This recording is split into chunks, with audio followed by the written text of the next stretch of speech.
നമസ്കാരം. Raf talks ഫുട്ബോളിലേക്ക് ഏവർക്കും സ്വാഗതം. യുഎഫ ചാമ്പ്യൻസ് ലീഗിന്റെ ക്വാർട്ടർ ഫൈനൽ മത്സരങ്ങൾ കഴിഞ്ഞ വീക്കിൽ പൂർത്തിയായി കഴിഞ്ഞിരുന്നു. നമുക്കറിയാം, പ്രധാനപ്പെട്ട ചില ക്ലബ്ബുകൾ പുറത്തായിട്ടുണ്ട്. Manchester City, Arsenal, FC Barcelona എന്നിവരൊക്കെ ചാമ്പ്യൻസ് ലീഗിൽ നിന്നും പുറത്തായിട്ടുണ്ട്. അതേസമയം റയൽ മാഡ്രിഡും PSG-യും ബയേൺ മ്യൂണിക്കും ഒക്കെ സെമിക്ക് യോഗ്യത കരസ്ഥമാക്കി എന്നുള്ളതാണ്. അതുകൊണ്ട് തന്നെ ബാലൻഡിയോർ പവർ റാങ്കിങ്ങിൽ ചില മാറ്റങ്ങളൊക്കെ ഇപ്പോൾ സംഭവിച്ചിട്ടുണ്ട്.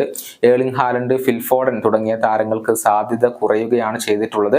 അതേസമയം കിലിയൻ എംബപ്പെ, ജൂഡ് ബെല്ലിംഗ്ഹാം എന്നിവരെ പോലെയുള്ള താരങ്ങൾക്ക് സാധ്യത വർദ്ധിക്കുകയും ചെയ്തിട്ടുണ്ട്. ഏതായാലും ഇത്തവണ ഒരു പുതിയ ബാലൻഡിയോർ ജേതാവ് ഉണ്ടാകും എന്നാണ് പ്രതീക്ഷിക്കപ്പെടുന്നത്. അക്കാര്യത്തിൽ സംശയങ്ങൾ ഒന്നുമില്ല.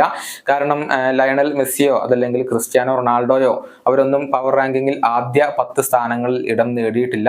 അതുപോലെ തന്നെ മുൻപ് നേടിയ കരീം ബെൻസിമ, അതുപോലെ തന്നെ ലുക്ക മോഡ്രിച്ച് എന്നിവരൊന്നും ഈ ഒരു പട്ടികയിൽ ഇല്ല. അതുകൊണ്ട് തന്നെ ഇത്തവണ ഒരു തലമുറ മാറ്റം അല്ലെങ്കിൽ ഒരു പുതിയ ജേതാവ് ഉണ്ടാകും എന്നുള്ള കാര്യത്തിൽ സംശയങ്ങൾ ഒന്നുമില്ല. ഏതായാലും goal.com ഇപ്പോൾ ഏറ്റവും പുതിയ പവർ റാങ്കിങ് പ്രസിദ്ധീകരിച്ചിട്ടുണ്ട്. ആദ്യ 20 സ്ഥാനങ്ങളിലുള്ളവരെ നമുക്കൊന്ന് പരിശോധിക്കാം. കഴിഞ്ഞ തവണ ആദ്യ 20 സ്ഥാനങ്ങളിൽ ഉണ്ടായിരുന്ന Cristiano Ronaldo, Virgil van Dijk, Julian Alvarez എന്നിവർ ഇപ്പോൾ പുറത്തു പോയിട്ടുണ്ട്. ഏതായാലും 20ാം സ്ഥാനത്തുള്ളത് ലയണൽ മെസ്സിയാണ്.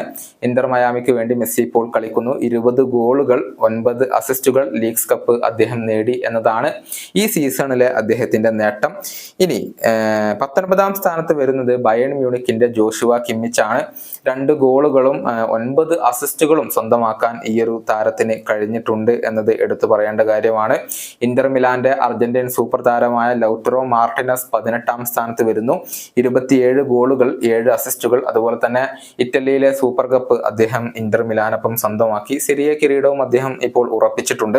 ഇനി ബയർ ലെവർക്യൂസന്റെ ജെറമി ഫ്രിംപോങ് ആണ് 17ാം സ്ഥാനത്ത് വരുന്നത്. മികച്ച പ്രകടനം അദ്ദേഹം സാബി അലോൺസോയുടെ ടീമിന് വേണ്ടി ഇപ്പോൾ നടത്തുന്നു. 13 ഗോളുകളും 11 അസിസ്റ്റുകളും ഈ താരം സ്വന്തമാക്കിയിട്ടുണ്ട്. ബൂണ്ടസ്ലിഗ കിരീടം അദ്ദേഹം ഇപ്പോൾ സ്വന്തമാക്കി കഴിഞ്ഞു. 16ാം സ്ഥാനത്ത് ആഴ്സണലിന്റെ ഡെക്ലാൻ റൈസ് ആണ് വരുന്നത്. 6 ഗോളുകൾ, 7 അസിസ്റ്റുകൾ എന്നിവയൊക്കെയാണ് ഈ സീസണിലെ അദ്ദേഹത്തിന്റെ സമ്പാദ്യം.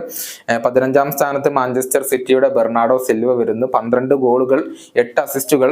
ക്ലബ്ബ് വേൾഡ് കപ്പും യുവേഫ സൂപ്പർ കപ്പും അദ്ദേഹം സ്വന്തമാക്കിയിട്ടുണ്ട്. ഇനി 14ാം സ്ഥാനത്ത് മാഞ്ചസ്റ്റർ സിറ്റിയുടെ മറ്റൊരു താരമായ കെവിൻ ഡിബ്രൂയിനെ വരുന്നു. 5 ഗോളുകൾ, 14 അസിസ്റ്റുകൾ എന്നിവയാണ് ഈ സീസണിലെ അദ്ദേഹത്തിന്റെ സമ്പാദ്യം. ലിവർപൂളിന്റെ മുഹമ്മദ് സല 13ാം സ്ഥാനത്ത് വരുന്നു. 29 ഗോളുകൾ, 16 അസിസ്റ്റുകൾ. കരബാവോ കപ്പ് അദ്ദേഹം ക്ലബിനോടൊപ്പം സ്വന്തമാക്കിയിട്ടുണ്ട്. ഇനി 12ാം സ്ഥാനത്ത് അത്ലറ്റിക്കോ മാഡ്രിഡിന്റെ അന്റോയിൻ ഗ്രീസ്മാനാണ് വരുന്നത്. 22 ഗോളുകൾ, 10 അസിസ്റ്റുകൾ എന്നിവയാണ് അദ്ദേഹത്തിന്റെ സമ്പാദ്യം. 11ാം സ്ഥാനത്ത് റയൽ മാഡ്രിഡിന്റെ അന്റോണിയോ റൂഡിഗർ വരുന്നു. 3 ഗോളുകൾ, 2 അസിസ്റ്റുകൾ, 16 ക്ലീൻ ഷീറ്റുകൾ. അതുപോലെ തന്നെ സൂപ്പർ കോപ്പ ഡി എസ്പാന അദ്ദേഹം ക്ലബിനോടൊപ്പം സ്വന്തമാക്കി. 10ാം സ്ഥാനത്ത് വരുന്നത് ആഴ്സണലിന്റെ ബുക്കയോ സാക്കയാണ്. 18 ഗോളുകളും 14 അസിസ്റ്റുകളും ഈ സീസണിൽ അദ്ദേഹം സ്വന്തമാക്കിയിട്ടുണ്ട്. 9ാം സ്ഥാനത്ത് റയൽ മാഡ്രിഡിന്റെ ബ്രസീലിയൻ സൂപ്പർ താരമായ റോഡ്രിഗോ വരുന്നു. 18 ഗോളുകൾ, 8 അസിസ്റ്റുകൾ. സൂപ്പർ കോപ്പ ഡി എസ്പാന അദ്ദേഹം സീസണിൽ സ്വന്തമാക്കി. ഇനി 8ാം സ്ഥാനത്ത് മാഞ്ചസ്റ്റർ സിറ്റിയുടെ റോഡ്രി വരുന്നു. 10 ഗോളുകൾ, 13 അസിസ്റ്റുകൾ. ക്ലബ്ബ് വേൾഡ് കപ്പും യുവേഫ സൂപ്പർ കപ്പും അദ്ദേഹം ക്ലബിനോടൊപ്പം സ്വന്തമാക്കി. മാഞ്ചസ്റ്റർ സിറ്റിയുടെ സൂപ്പർ താരമായ ഏർലിംഗ് ഹാലൻഡ് ഇപ്പോൾ 7ാം സ്ഥാനത്തേക്ക് പിന്തള്ളപ്പെട്ടിട്ടുണ്ട്. 34 ഗോളുകളും 6 അസിസ്റ്റുകളും അദ്ദേഹം സ്വന്തമാക്കിയിട്ടുണ്ട്. ക്ലബ്ബ് വേൾഡ് കപ്പും യുവേഫ സൂപ്പർ കപ്പും അദ്ദേഹം കരസ്ഥമാക്കിയിട്ടുണ്ട്. ഇനി 6ാം സ്ഥാനത്ത് ബയർ ലെവർക്യൂസന്റെ ഫ്ലോറിയാൻ വിഡ്സ് വരുന്നു. 18 ഗോളുകളും 21 അസിസ്റ്റുകളും അദ്ദേഹം ഈ ഒരു സീസണിൽ ബയർ ലെവർക്യൂസിന് വേണ്ടി സ്വന്തമാക്കിയിട്ടുണ്ട്. ബൂണ്ടസ്ലിഗ കിരീടം അദ്ദേഹം നേടിക്കഴിഞ്ഞു. തകർപ്പൻ പ്രകടനമാണ് വിഡ്സ് നടത്തുന്നത് എന്ന കാര്യത്തിൽ സംശയങ്ങൾ ഒന്നുമില്ല. 5ാം സ്ഥാനത്ത് റയലിന്റെ ബ്രസീലിയൻ സൂപ്പർ താരമായ വിനീഷ്യസ് ജൂനിയർ ആണ് വരുന്നത്. 19 ഗോളുകൾ, 11 അസിസ്റ്റുകൾ.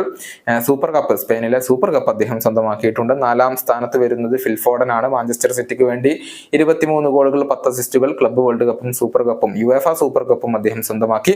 3ാം സ്ഥാനത്താണ് ബയേൺ മ്യൂണിക്കിന്റെ ഹാരി കെയ്ൻ ഉള്ളത്. ഇത്തവണ വലിയ സാധ്യത അദ്ദേഹത്തിന് കൽപ്പിക്കപ്പെടുന്നുണ്ട് എന്ന് പറയാൻ കാരണം ബയേൺ മ്യൂണിക്ക് ഇപ്പോൾ യുവേഫ ചാമ്പ്യൻസ് ലീഗിന്റെ സെമിയിൽ പ്രവേശിച്ചിട്ടുണ്ട് എന്നതുകൊണ്ടാണ്.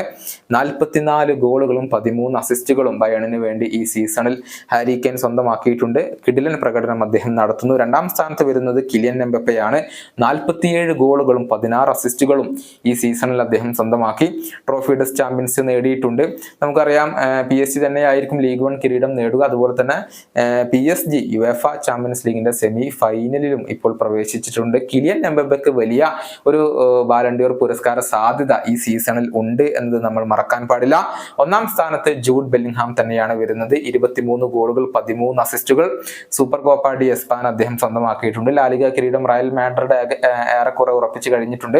ചാമ്പ്യൻസ് ലീഗിന്റെ സെമിയിൽ ഇപ്പോൾ റയൽ മാഡ്രിഡ് ഉണ്ട് എന്നുള്ളതാണ്. കഴിഞ്ഞ ദിവസം ലോറിസ് പുരസ്കാരവും ഈ ഒരു സൂപ്പർ താരം സ്വന്തമാക്കിയിരുന്നു. അദ്ദേഹത്തിനാണ് ഗോൾഡോട്കോം ഇപ്പോൾ ഏറ്റവും കൂടുതൽ ബാലൻഡിയോർ പുരസ്കാര സാധ്യത ഇപ്പോൾ കൽപ്പിക്കപ്പെടുന്നത്. ഈ വീഡിയോയുടെ അവസാനിപ്പിക്കുന്നു. കാണാം.